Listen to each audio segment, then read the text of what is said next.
예, 설명해 주신 것처럼 플랜트는 다양한 분야가 있습니다. 여러분들이 면접 시에 플랜트에 관해서 질문이 나온다면 이런 다양한 분야에 대해서 말씀을 해주시는 게 되게 중요하고요. 또다시 이제 핵심 사항이 있다면 바로 이제 종합산업이다라는 걸 기억해 주셔야 되고요.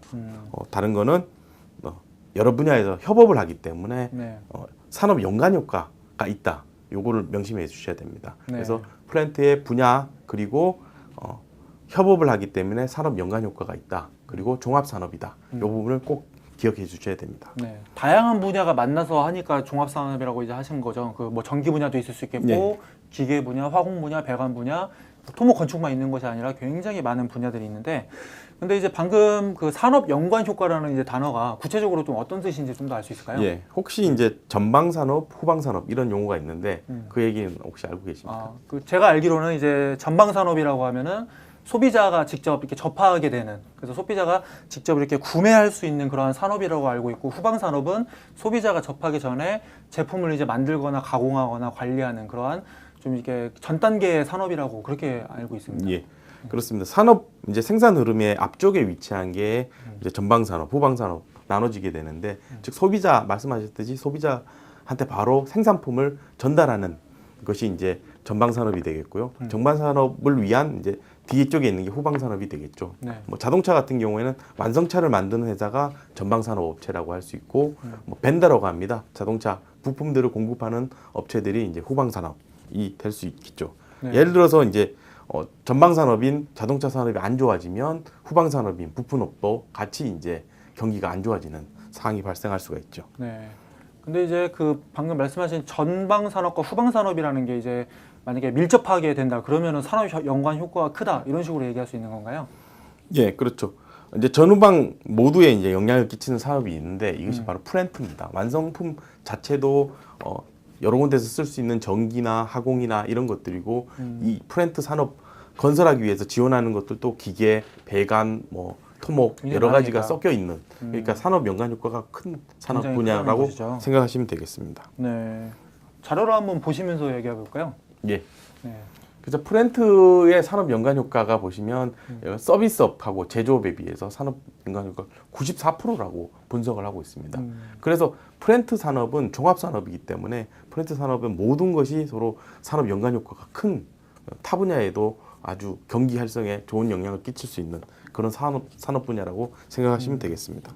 그러니까 그만큼 중요하기도 하고, 만약에 플랜트 산업이 잘 되면 다른 산업들도 잘 될 수 있고, 뭐 반대로 얘기하자면 다른 산업들이 많이 안 좋아지고 경기가 안 좋아지면 플랜트 산업이 또 위축될 수도 있고, 예. 뭐 그런 거네요. 그렇습니다. 국제 경기가 이제 플랜트 산업에 좋은 효과를 끼치면 관련된 뭐 전기, 화학, 기계 같이 이제 발전할 수 있는 토대가 마련되는 것이죠. 네.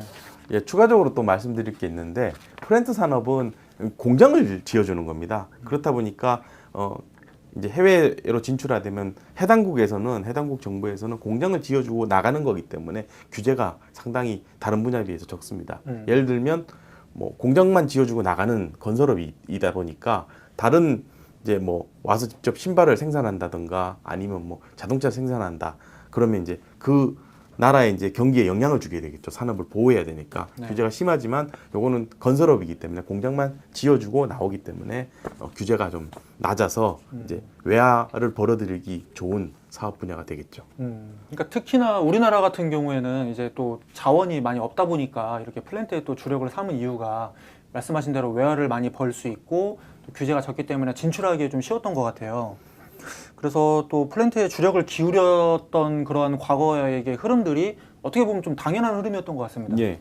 뭐 우리 건설사들도 살아남기 위해서 많은 자구책 노력을 했는데 그 중에 하나가 플랜트 분야에 대한 집중적인 공략이었죠.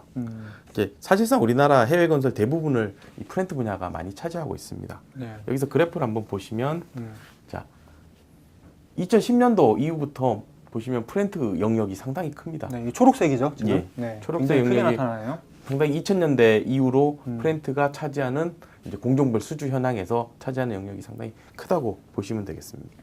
2014년까지는 이런 식으로 또 높게 지금 플랜트가 비율을 차지하고 있는데 이 이후로는 조금씩 떨어지고 있다고 제가 알고 있습니다.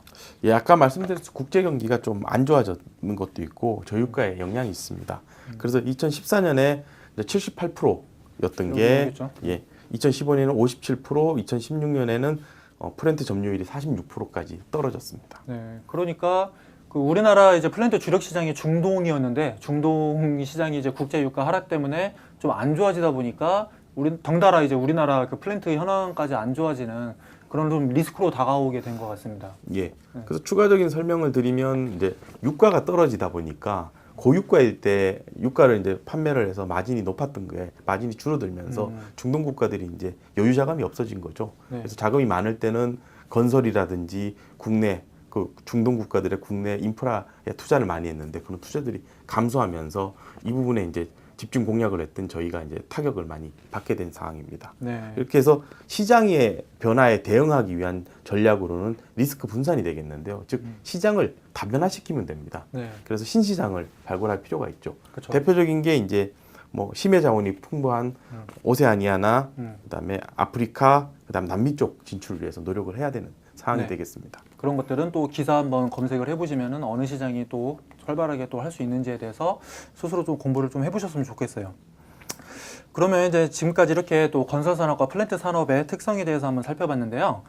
이제 그 다음 질문은 약간 좀 차원이 다른 질문입니다. 산업의 특성이 아니라 업무의 특성에 대해서 물어봤습니다. 이것도 이제 제가 마이다스 에듀 강좌에서 설명을 한번 몇 번 드렸어요. 업무가 플랜트 일을 할 때 어떤 특징이 있는지에 대해서 설명 드렸었는데 이제 그 제가 강의한 그 플랜트 토건을 알아보자라는 강의 말고도 기본 과정을 한번 봐보시면은 플랜트 건축 업무 소개 또는 이제 플랜트 토목 업무 소개라고 해서 그 업무에 대해서 소개하는 강좌가 마련되어 있으니까 그것을 참고하시면은 좀 좋을 것 같아요. 그래서 그 강좌에서 다루었던 내용 중에 한 페이지만 제가 한번 들고 와봤습니다. 한번 봐보시면요. 이런 식으로 이제 플랜트 업무 관계도에서 이렇게 설명을 하고 있는데 일단 여러분께서 주목을 하셔야 되는 게 굉장히 다양한 분야가 만나서 협업을 하고 있습니다. 그래서 이제 우리가 몸을 담고 있는 이제 그 전공은 토목과 건축이다 보니까 토목 건축밖에 생각을 하기가 쉬운데 그 밖에도 전기 분야, 개장 분야, 기계 분야 여기에 뭐 써 있지 않는 뭐 화공 분야라든지 배관 분야라든지 엄청나게 많은 분야가 이렇게 같이 협업을 한다는 것. 그게 바로 플랜트 업무의 가장 큰 특징이 아닐까라고 생각할 수 있겠습니다. 예. 여기서 이제 플랜트 업무의 특징을 여러분들이 꼭 기억해 주셔야 될 게 바로 여러 가지 이제 전기, 개장, 기계 쪽에서 결정된 사항이 정리가 돼야 토건, 즉 우리가 건물을 짓거나 아니면 기초를 설치하거나 뭐 철골 구조물을 설계한다든가 그런 거를 할 수가 있죠. 그래서 앞 단계 공정이 결정이 돼야 다음 단계 설계인 토건을 할 수가 있는 것이 되겠습니다. 네. 그래서 그리고 이제 중간에 토건만의 문제 때문에 현장 문제 때문에 설계 변경을 해야 된다. 이럴 경우에도 앞쪽하고 다 고려를 해서 바꿔야 되는 거죠. 토건 혼자서 막 바꾸게 되면 전기, 개장, 기계 이런 쪽에서 문제가 생길 수가 있습니다. 그래서 이건 협업을 통해서 우리가 바꿀 테니 니네가 문제가 없는지 검토를 다 해달라. 이렇게 협업을 해야 됩니다. 네. 설계는 이제 이렇게 진행이 되는데 시공을 하면 거꾸로입니다. 계획이 먼저 서고, 되죠. 계획이 서고 구조물을 토건 구조물을 설계하게 되는데 거꾸로입니다. 시공은 토건 구조물을 시공을 해야 나머지 설비들이 위에 올라가게 되는 거죠. 그래서 설계는 가장 마지막에 하고 시공은 가장 빨리 하니까 이 토목 건축 기술자들이 상당히 바쁘죠. 이 부분에 대해서. 굉장히 촉박하겠네요. 촉박한 네. 것이 되겠는데 네.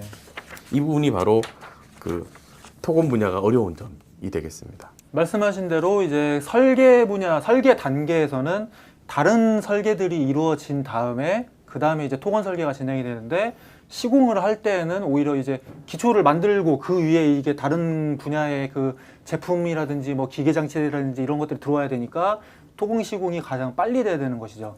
그래서 시간이 촉박하다는 그렇게 정리할 수 있을 것 같습니다. 예. 그래서 뭐 여러 번 강조를 드리지만 설계는 마지막에 하고 시공은 가장 빨리 하기 때문에 요 사이에 이제 설계 기술자, 제가 이제 토건 설계 기술자로 상당히 바쁩니다. 현장에서 설계가 변경되기도 하기 때문에 시공하면서 네. 요 시기가 상당히 바쁘고 네. 그때 이제 정밀하고 정확하게 하지 않으면 문제가 많이 발생할 수 있는 그쵸. 요소가 있습니다. 빨리 해야 된다고 막 대충 하고 이러면 또 큰일 나겠죠. 예. 그래서 이제 프론트 토건 업무를 하다 보면 신속하면서도 업무를 정확하게 해야 됩니다. 그러니까 저희가 공부할 때도 전공부 시험 공부를 하기 위해서 많은 시간을 투자를 하고 급하게 이제 빨리 한다고 해서 공부를 대충 하면 성적이 낮게 나오겠죠. 신속하지만 그래도 정확하게 꼼꼼하게 잘 해야 되는 겁니다. 네. 이 부분이 상당히 여러분들이 실무에 가셔도 되게 집중하셔야 되는 부분이 되겠습니다. 그렇죠. 네, 그러면은 이렇게까지 해서 이제 그 플랜트 이제 업무의 특성에 대해서 한번 알아봤는데 혹시라도 더 궁금하신 사항이 있다거나 하면은 그 아까도 말씀드렸지만 마이다스 에듀 강좌 자꾸 홍보하는 것 같은데 그 강좌를 한번 들어보시면은 충분히 도움이 될 거라고 생각을 합니다. 이제 그래서 이제 오늘 면접 강의는 여기서 한번 마치도록 하겠고요.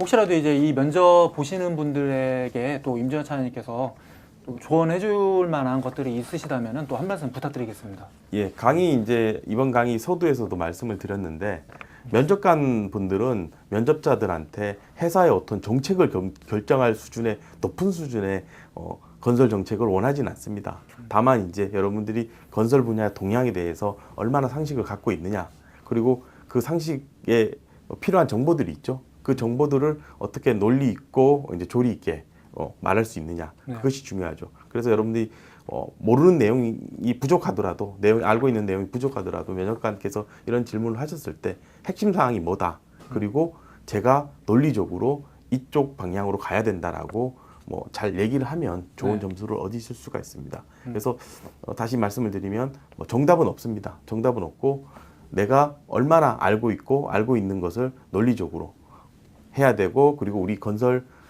우리나라 건설 분야가 어떤 방향으로 나가야 된다, 이걸 제시할 수 있으면 좋은 점수를 얻으실 수 있을 것이라고 생각이 됩니다. 네, 역시 건설업계 아리스토텔레스다운 굉장히 좋은 조언이었던 것 같습니다. 긴 시간 그러면 수고 많으셨습니다.